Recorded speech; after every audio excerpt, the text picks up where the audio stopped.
So you've probably seen previously that I've been brewing in these PET pressure fermenters, 1 and 2. That was my original Fermentosaurus 35 litre. I later got the 60 litre all-rounder, the Firmzilla, but now I've just got the 58 litre Kegmenter from Keg Land.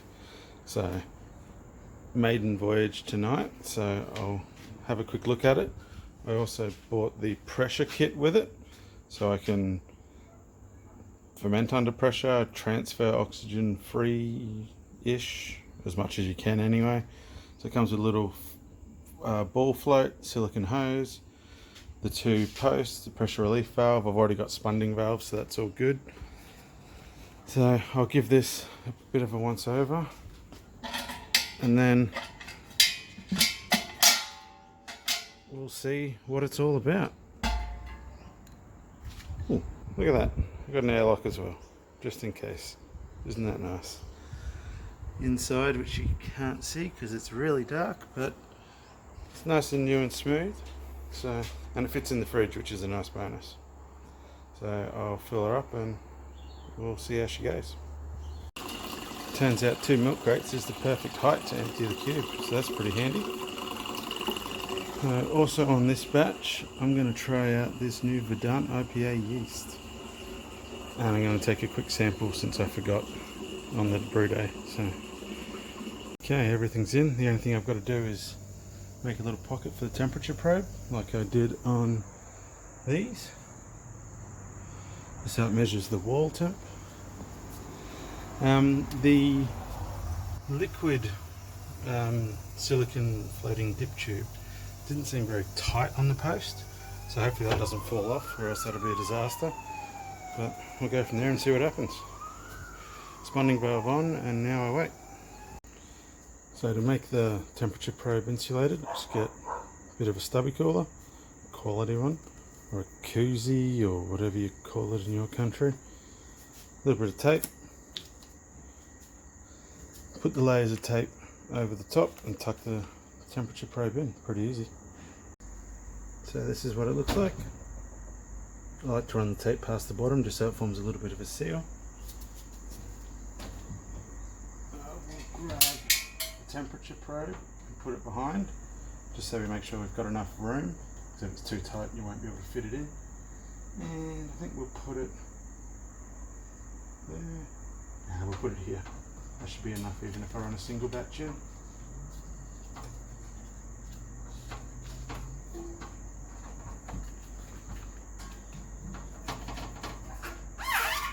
And that's it. So now you can slide in, just like that, nice and easy. Day 3 of fermentation in my new Kegmenter, making a bit of pressure.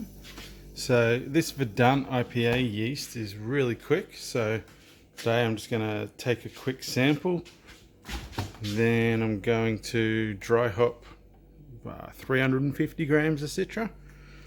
So let's see how that goes.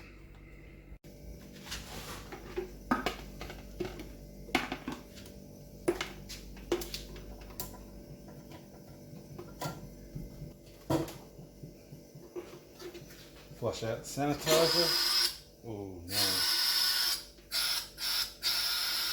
That is not good. That means that the dip tube has fallen off and now all I'm sucking out is air. So that's a massive fail. I've got to take off the lid, try scoop out the floating dip tube, reattach it, then dry hop. So this is going to be a bit of a pain. Well, that was a horrible experience. The mash paddle I used couldn't actually scoop it up because it didn't have a hook on the end, so I actually had to stick my hand in. So this batch is probably infected, which is really annoying, but I'm going to go ahead and dry hop it anyway, just in case I'm like the most sanitary person on earth.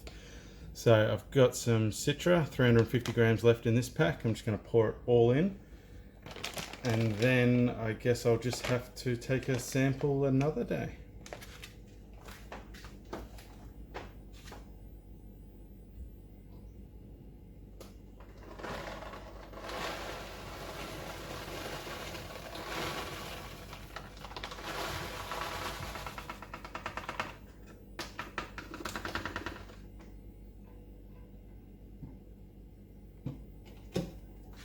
got to be careful with that gasket as well, because it's pretty easy to slip out and you don't want to drop that in and have the same problem all over again. So I'll lock up this bad boy.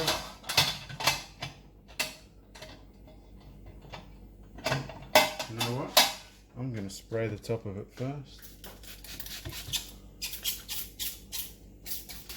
Just to try to get rid of any nasty stuff.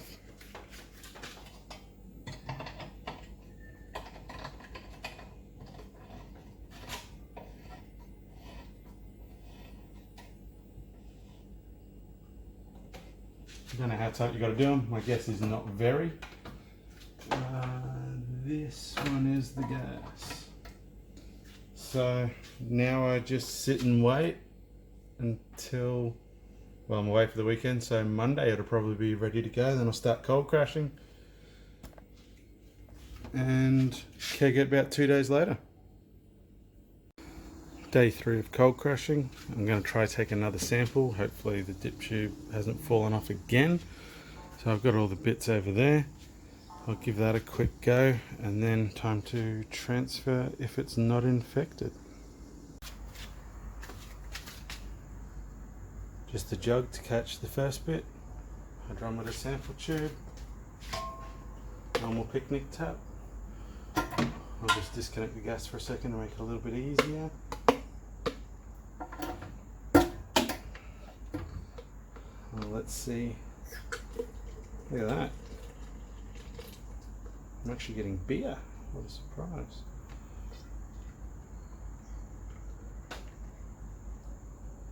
That's plenty for a sample. Alright, if this doesn't taste sour, I will transfer to kegs. Before I hook up the liquid line to the keg, I always like to purge out the sanitizer I've got. The other day I 3D printed this little thing, if it focuses. It just goes up inside just to save your fingertips.